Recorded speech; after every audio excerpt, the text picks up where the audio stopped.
The snow fell in thick, silent curtains over the outskirts of Charleston, South Carolina, transforming the historic city into something out of a dream. It was Christmas Eve, and the world seemed to hold its breath, waiting for something magical to happen. But for Olivia, standing alone on the shoulder of a deserted country road with nothing but a shivering puppy clutched to her chest, magic felt like a cruel joke. She didn't know how long she'd been walking. Her boots were soaked through, her jeans stiff with ice, and her coat, thin and threadbare, did nothing to keep out the cold that seeped into her bones. The puppy, a scruffy little terrier mix she'd found abandoned near a gas station an hour ago, whimpered against her ribs.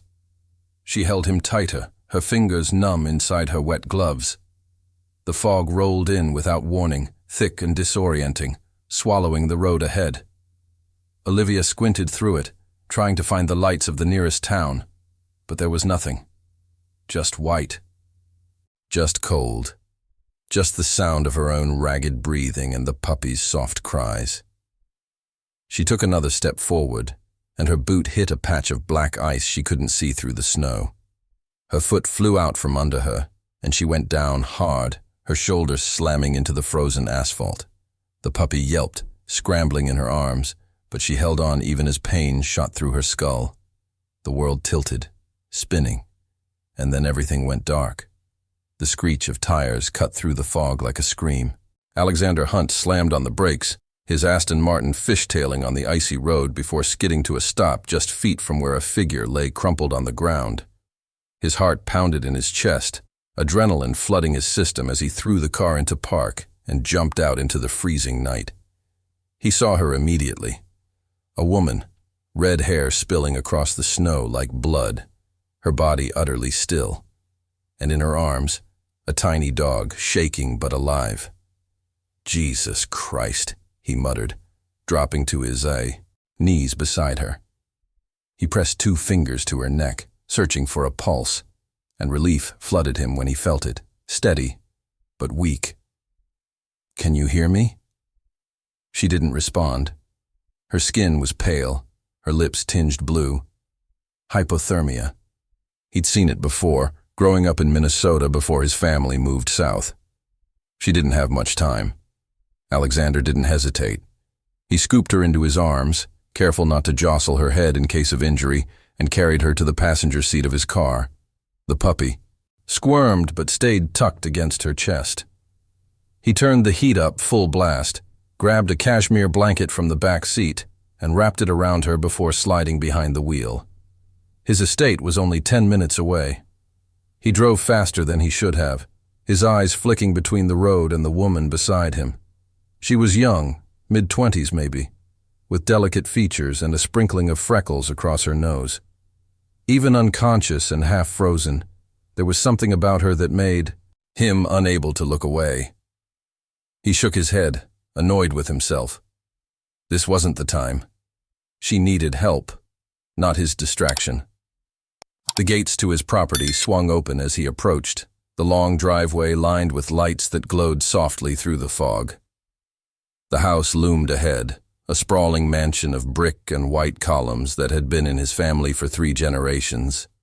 It looked warm and inviting from the outside, but Alexander knew the truth.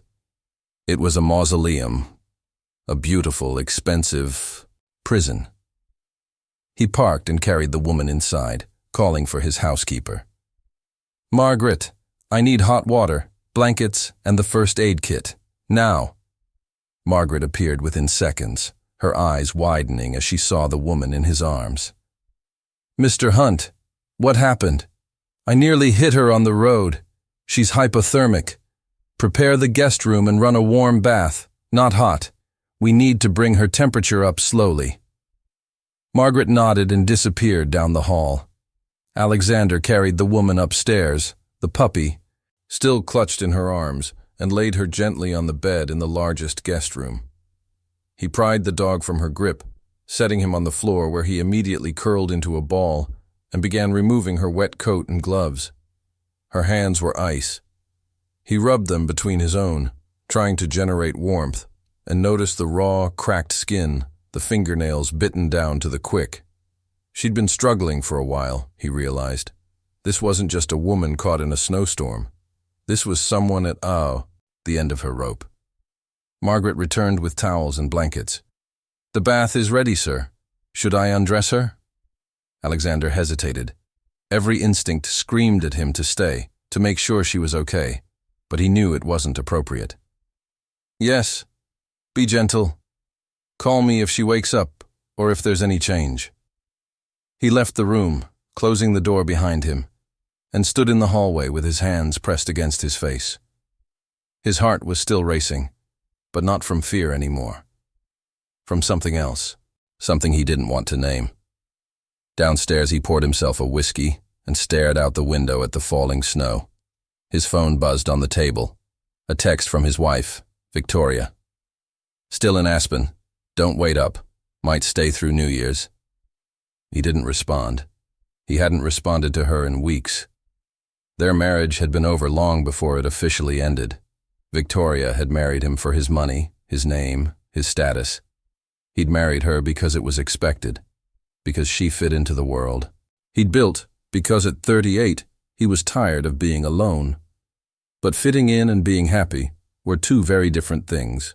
She was cruel, not in obvious ways, not in ways that left bruises, but in the small, cutting remarks she made when no one else was listening.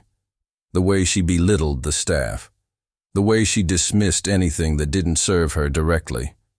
The way she'd looked at him the night he'd told her about his mother's death and said, "Well, at least you got the inheritance." He'd filed for divorce 3 days ago. She didn't know yet. She was too busy spending his money in the mountains with her latest boy toy. A knock on the door pulled him from his thoughts. Margaret appeared, her face tight with concern. "She's awake, sir, but something's wrong." Alexander was up the stairs before she finished speaking.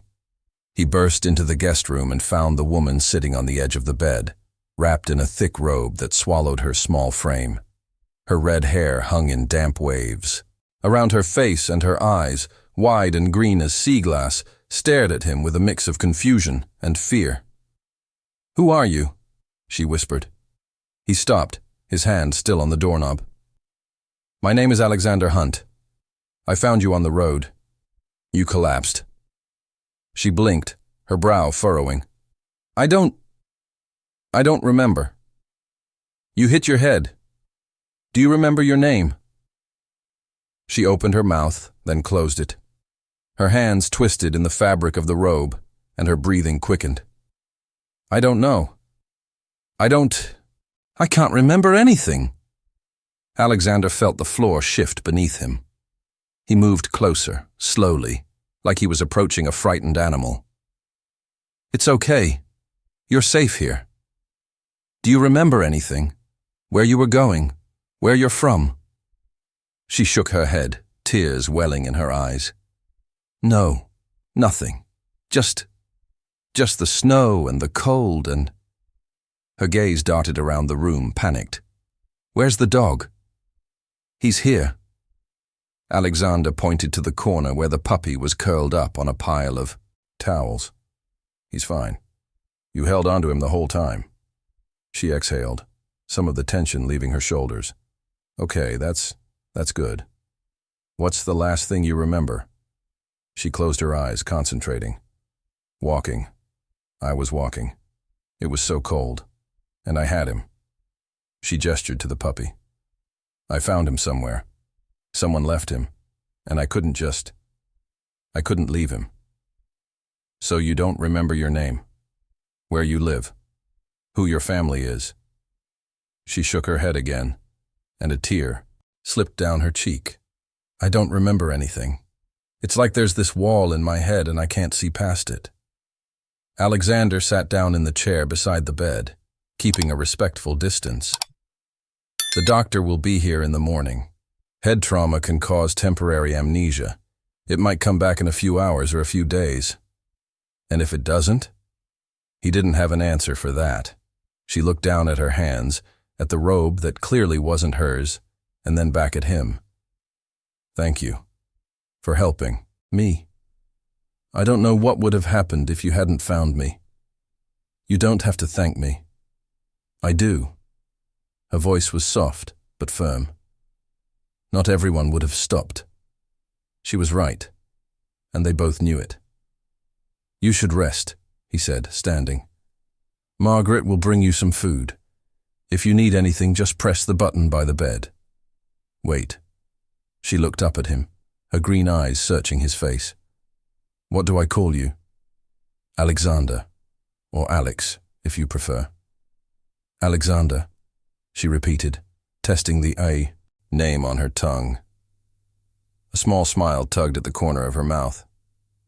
That's a good name. Strong. He felt something warm unfurl in his chest, something he hadn't felt in years. Rest, he said again, more gently this time, and left before she could see the effect she had on him. The next morning, the doctor confirmed what Alexander had suspected. Temporary retrograde amnesia, likely caused by the blow to her head, combined with the stress and hypothermia. It could last days, weeks, or in rare cases longer. There was no way to know. She had no ID, no phone, no wallet, nothing to tell them who she was. The puppy had no tags. The police ran her fingerprints and came up empty. She was a ghost. Alexander should have turned her over to social services. He should have let the authorities handle it. But when he walked into the guest room and saw her sitting by the window, watching the snow fall with the puppy asleep in her lap, something in him refused. The doctor says you need to stay off your feet for a few days, he said from the doorway. Give your body time to recover. She turned, and he was struck again by how beautiful she was. Not in the polished, manufactured way Victoria was beautiful, but in a raw, genuine way that made his chest ache. I can't stay here, she said. You've already done too much. You don't have anywhere else to go. I'll figure something out. You don't even know your name. She flinched, and he immediately regretted his bluntness. I'm sorry. I didn't mean it like that. No, you're right. She looked back out the window. I'm nobody. A blank slate. That's not true. Isn't it? He crossed the room and sat in the chair beside her, the same one he'd occupied the night before. You risked your life to save a dog you didn't even know. That's not nobody. That's someone with a heart. She was quiet for a long moment, stroking the puppy's soft fur. What if I'm a terrible person? What if the reason I don't remember is because I did? Something awful? Do you feel like a terrible person? No. Then you're probably not. She laughed, a soft, sad sound. That's not how it works. Maybe not. But I'm choosing to believe it anyway. She looked at him then, really looked at him, and he saw something shift in her expression. Gratitude, yes, but also something deeper. Recognition, maybe. Not of who he was, but of what he was offering. Safety. A chance to breathe. Okay, she said finally. I'll stay. Just until I remember. Or until the police find something. Good. He stood, suddenly awkward. You'll need clothes. I'll have Margaret bring you some options. Whose clothes? He hesitated. My wife's. She's not here, and she won't miss them. You're married. The way she said it, with a note of something that sounded almost like disappointment, made his pulse quicken. Technically, but not for much longer. She didn't ask what he meant, and he didn't offer to explain. Over the next 3 days, Alexander found himself spending more and more time in the guest room. He told himself it was just to check on her, to make sure she was recovering, but the truth was harder to admit. He liked being near her. He liked the way she smiled when the puppy did something ridiculous, the way she listened when he talked about his work, the way she didn't treat him like Alexander Hunt, billionaire CEO, but just like a man who'd shown her kindness. She chose the name Olivia because it felt right, and he didn't question it. They fell into a rhythm. He'd bring her breakfast, and they'd eat together by the window. She'd ask him questions about Charleston, about the house, about his life, and he'd answer honestly in ways he never had with Victoria. She told him what little she could remember, fragments of feelings rather than facts. She knew she liked coffee with cream and sugar. She knew she was good with her hands, that creating things felt natural. She knew she'd been running from something, though she didn't know what. On the fourth day, Victoria came home. Alexander heard her car in the driveway and felt his stomach drop. He'd been planning to tell her about the divorce in person, calmly, privately, but he hadn't expected her back so soon. She breezed through the front door like a hurricane, designer luggage trailing behind her, her blonde hair perfectly styled despite the flight. "Alexander, darling, you won't believe what happened in Aspen. The slopes were absolutely divine, and I met the most interesting people." He stepped into the foyer, his jaw tight. "Victoria, we need to talk. In a moment. I'm exhausted. Have Margaret draw me a bath." She started up the stairs, then paused. "Oh, and I'll need dinner at 7, something light. I'm watching my figure." "Victoria?" Something in his tone made her turn. "What?" "I filed for divorce." For a moment, she just stared at him. Then she laughed, a sharp, brittle sound. "Don't be ridiculous." "I'm not. My lawyer has the papers. You'll receive them within the week." Her expression shifted from amusement to rage in a heartbeat. "You're divorcing me? After everything I've put into this marriage? You mean everything you've taken? How dare you? I'm done, Victoria. I should have done this years ago." She descended the stairs slowly, her heels clicking against the marble. When she reached him, she leaned in close, her voice a hiss. "You think you can just throw me away? I made you. I made this family respectable again after your mother's embarrassing little breakdown." Alexander felt something inside him snap. "Get out. This is my house." "No, it's mine. It was never yours, and now it never will be." Her eyes blazed, but before she could respond, a soft voice interrupted. "I'm sorry, I didn't mean to intrude." They both turned. Olivia stood at the top of the stairs, the puppy in her arms, wearing one of Victoria's cashmere sweaters and jeans. She looked uncertain, almost apologetic, and Victoria's gaze locked onto her like a predator spotting prey. "Who the hell is that?" Victoria demanded. "A guest," Alexander said firmly. "A guest, wearing my clothes. Clothes you left behind and never wore." Victoria's lip curled. "I see. You're already replacing me. How predictable." "It's not like that." "Isn't it?" She looked at Olivia with undisguised contempt. "What's your name, sweetheart?" Olivia hesitated. "Olivia." "Olivia what?" I don't know." Victoria's eyebrows shot up. "You don't know your own last name?" "How convenient." She turned back to Alexander. "You picked up a stray? My God, Alexander, even for you this is pathetic." "That's enough." "Is she your mistress? Is that what this is about? You couldn't handle a real woman, so you found some doe-eyed little nobody to make you feel like a man." Alexander's hands clenched into fists. "I said that's enough." But Victoria wasn't done. She climbed the stairs, stopping directly in front of Olivia, who took a small step back. "Let me guess. You're some gold digger who saw an opportunity and took it." "Well, let me tell you something, darling. Men like Alexander don't marry girls like you. They use you and throw you away." "Stop." Olivia's voice was quiet but steady. "I'm not what you think." "Oh, really? Then what are you?" "I don't know. But I know I'm not cruel, and I know I'd never speak to someone the way you just spoke to me." Victoria's face flushed red. "You little—" "Victoria."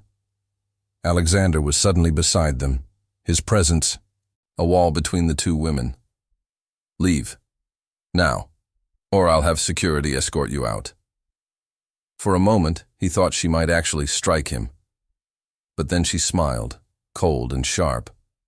"Fine. But this isn't over, Alexander. Not by a long shot.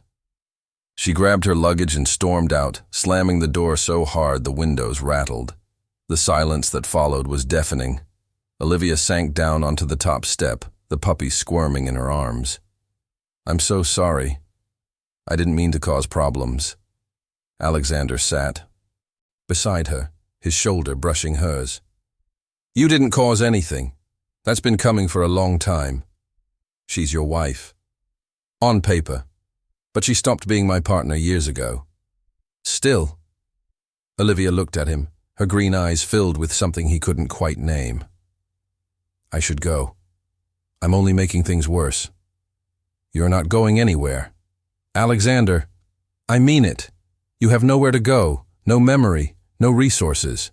And even if you did, I don't want you to leave." The admission hung in the air.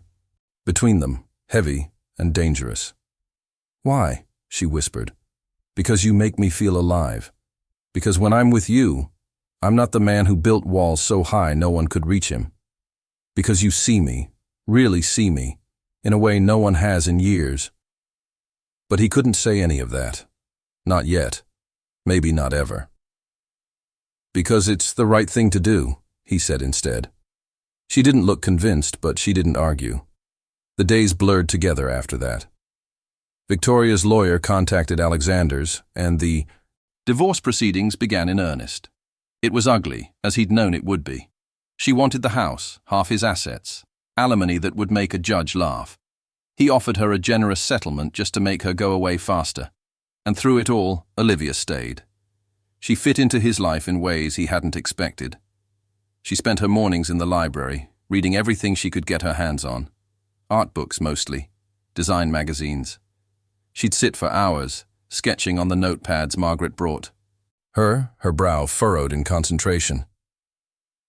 "I think I was an artist," she said one afternoon, showing him a drawing of the puppy, now named Charlie. "Or maybe a designer. This feels familiar." The sketch was beautiful, delicate and detailed. "You're talented." She shrugged, but he could see the pleasure in her eyes. "It's something, at least. A piece of who I was." "Who you are," he corrected. She smiled, and he felt that warmth in his chest again, spreading like wildfire. They took walks around the property when the snow melted enough, Charlie trotting between them on a makeshift leash.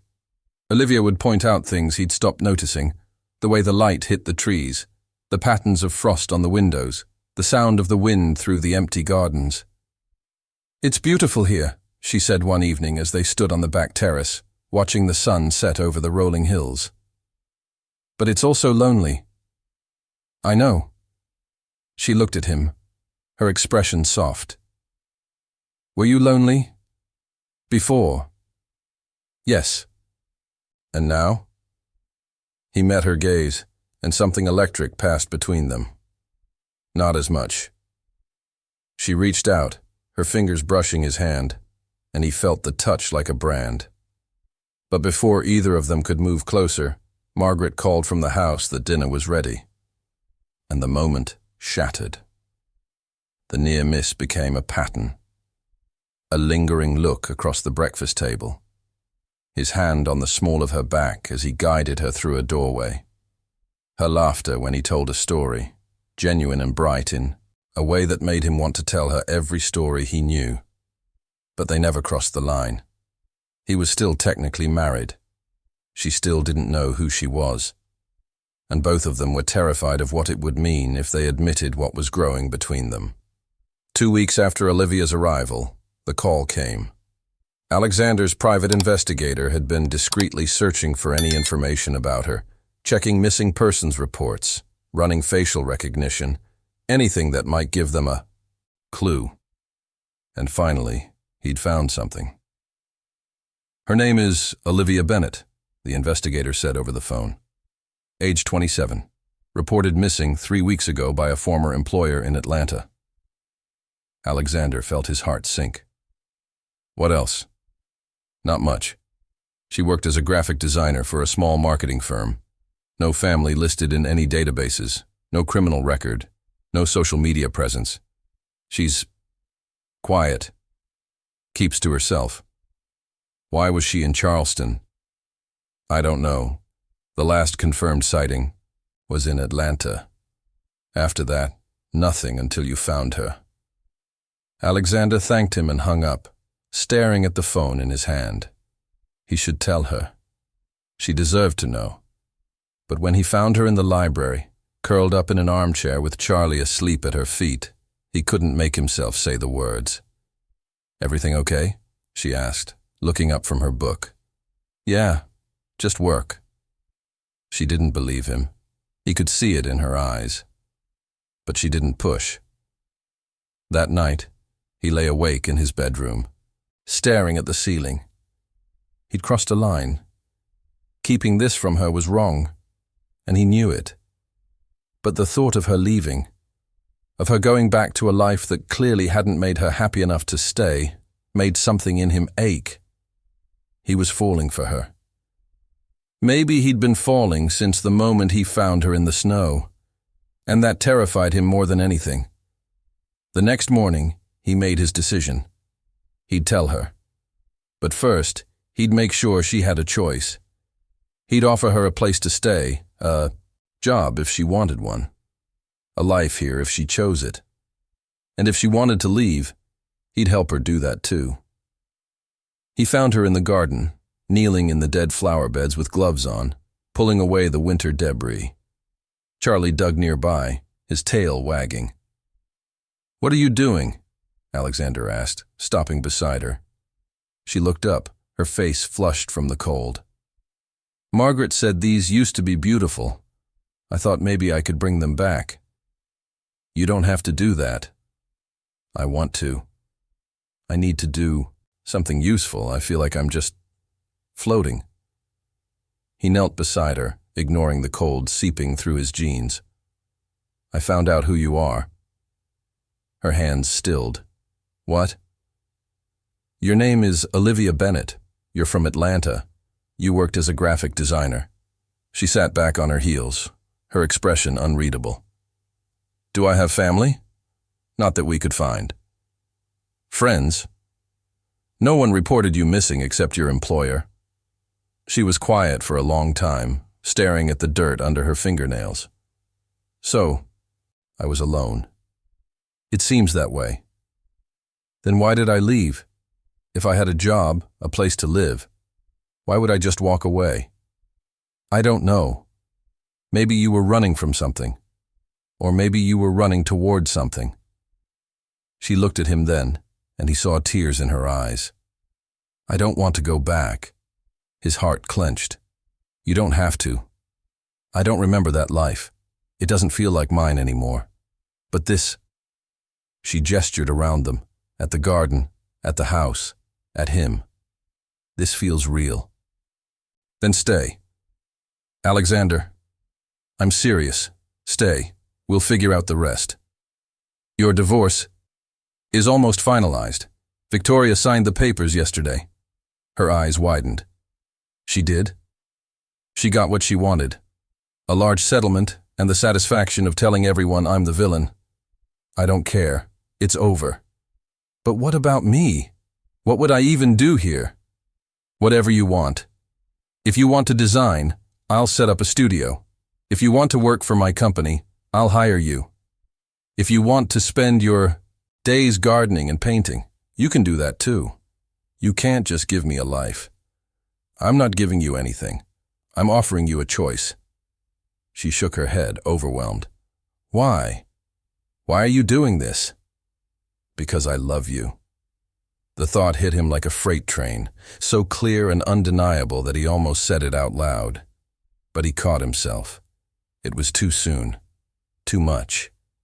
She needed time to find herself before she could give herself to someone else. "Because you deserve it," he said instead. She searched his face, looking for the lie, and found none. "Okay. Okay. I'll stay. For now. Until I figure out who I'm supposed to be." He wanted to tell her she was already exactly who she was supposed to be. But he just nodded and helped her to her feet. The months that followed were the happiest of Alexander's life. Olivia moved into a different guest room, one on the opposite side of the house from his, but they spent nearly every waking hour together. She threw herself into learning about design, and he set up a studio in the sunroom, filling it with supplies and software. She'd work for hours, creating logos and layouts and illustrations, and he'd sit nearby, pretending to read but really just watching her.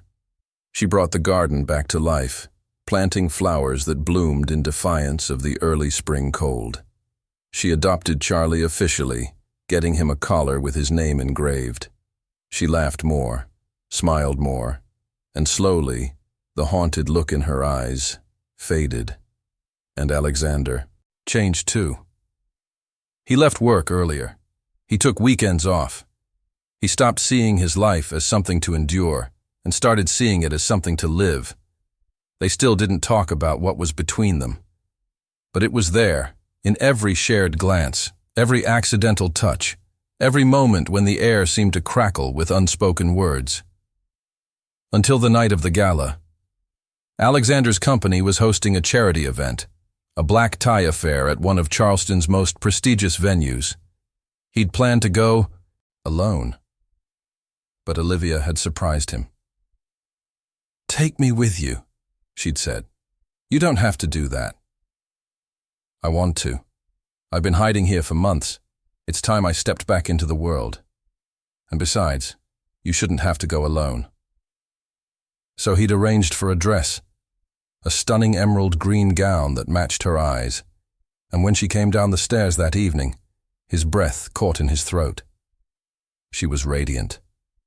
Her red hair was swept up, revealing the curve of her neck, and the dress fit her like it had been made for her. But it wasn't the clothes that stopped him. It was the confidence in the way she held herself, the spark in her eyes that said she was ready. "You're staring," she said, a smile tugging at her lips. "I know." She crossed to him, and he caught the scent of her perfume, something soft and floral that made him want to pull her close and never let go. "Thank you for everything." "You don't have to thank me." "I do." She reached up, adjusting his tie even though it didn't need adjusting. "You saved my life, Alexander, in more ways than one." He covered her hand with his, holding it against his chest. "You saved mine too." They stood like that for a long moment, the space between them charged with everything they hadn't said. Then Margaret cleared her throat from the doorway, and the spell broke. The gala was a whirlwind. Alexander introduced Olivia as a friend, and she charmed everyone she met. She talked about her design work, about her plans to start freelancing, about the garden she was cultivating. And all night, Alexander stood beside her, his hand on her back, feeling prouder than he had any right to be. But it was a conversation with one of his board members that changed everything. "That's a beautiful woman you have there, Hunt," the man said, his voice a little too loud from the champagne. "New girlfriend?" "Just a friend," Alexander said tightly. "Right. The way you look at her, I'd say she's a little more than that. It's not like, that." "Why not? Your divorce is final, isn't it? It's complicated. Life's always complicated. Doesn't mean you shouldn't grab happiness when it's standing right in front of you." The man wandered off, leaving Alexander staring at Olivia across the room. She was laughing at something someone said, her whole face lit up, and he realized the board member was right. He was an idiot. He loved her, and he was wasting time pretending he didn't. He made his way to her, his heart pounding, and took her hand. "Dance with me." She looked surprised but didn't hesitate. "Okay." He led her to the dance floor, pulling her into his arms as the orchestra played something slow and soft. She fit against him perfectly, her hand in his, her body swaying with his, and for a moment, the rest of the world disappeared. "You're quiet," she said after a while. "Just thinking." "About what?" "About how lucky I am." She pulled back slightly to look at him. "Lucky. That I found you. That you stayed. That, you're here. Her expression softened. I'm the lucky one. Olivia, no, I mean it. I don't know who I was before. Maybe I never will. But I know who I am now. And that's because of you. He stopped dancing, his hands framing her face. I need to tell you something. Okay. I'm in love with you. The words hung in the air, raw and terrifying. Her eyes widened, her lips parting in shock. Alexander, I know the timing is terrible. I know you're still figuring out your life.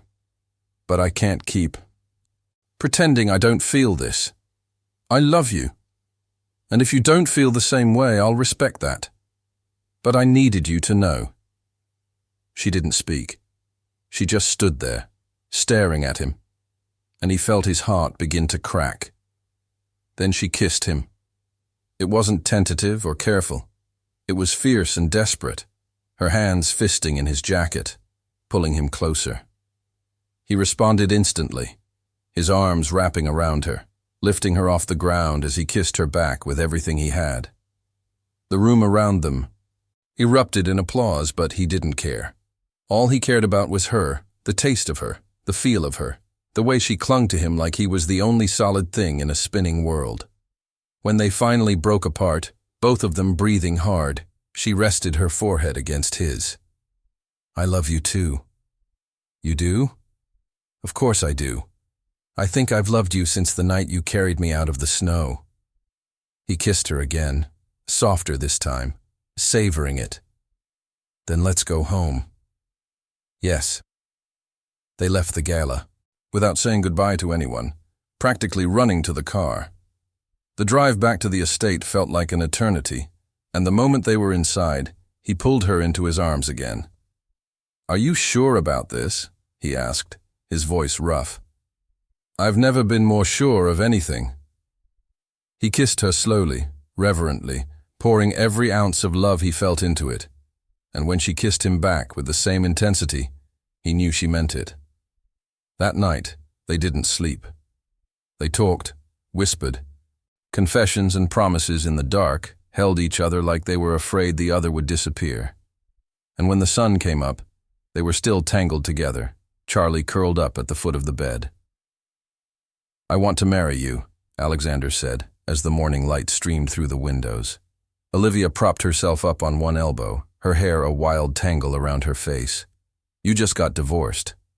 I don't care. I know what I want, and I want you, for the rest of my life. She smiled, tears in her eyes. Then yes. Whenever you're ready, my answer is yes. He pulled her down into another kiss, and for the first time in years, he felt complete. They got married 6 months later in the garden Olivia had brought back to life. It was a small ceremony, just a few close friends and Margaret, who cried through the entire thing. Charlie wore a bow tie and served as the ring bearer, which went about as well as could be expected.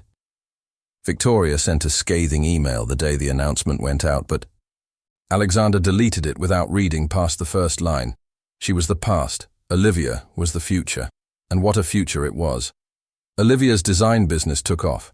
She started small, working with local businesses, but her talent was undeniable. Within a year, she had clients across the country, and Alexander converted one of the estate's unused wings into a full studio for her. He stepped back from his company, delegating more, traveling less, making time for the life they were building together. They went to art shows and charity events. They spent weekends hiking with Charlie.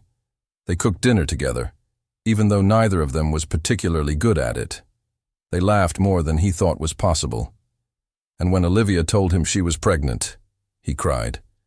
Their first child, a daughter they named Grace, was born on a snowy December evening, exactly 2 years after the night he'd found Olivia on that frozen road. She had her mother's red hair and green eyes, and from the moment he held her, Alexander knew his heart would never belong to him again. Grace was followed by Thomas, then Emma, then finally little Oliver, each one a miracle, each one a piece of the life he'd never imagined he could have. The house, once so cold and empty, was filled with laughter and chaos and love. There were toys scattered in the hallways, crayon drawings taped to the walls, and Charlie, now graying around the muzzle, presiding over it all like a benevolent king. On Grace's 5th birthday, Alexander watched Olivia orchestrate the party with the same fierce competence she brought to everything. He pulled her aside. "What's wrong?" she asked, her brow furrowing. "Nothing. I just wanted to tell you something." "Okay." He took her hands, the same hands he'd warmed on that freezing night so many years ago. "You asked me once why I stopped, why I got out of the car when I saw you on the road, and I told you it was the right thing to do. I remember. I lied." She tilted her head. "What?" "I stopped because I had to. Because something told me that if I didn't, I'd regret it for the rest of my life. And I was right. You weren't just someone who needed help. You were the person I'd been waiting for my whole life." Her eyes filled with tears. "Alexander, I love you. I'll love you every day, for the rest of my life. And I'll never stop being grateful that you walked into my world and changed everything." She kissed him, soft and sweet, and he could taste the salt of her tears. "I love you too, so much it scares me sometimes." "Good, because you're stuck with me now." She laughed, and he pulled her close, holding her as their children ran past, shrieking with joy, Charlie barking and chasing after them. This was no longer a performance. This was their life, real, imperfect, and absolutely beautiful. And as the snow began to fall outside, dusting the garden in white, Alexander looked at the woman in his arms and knew he was the luckiest man alive.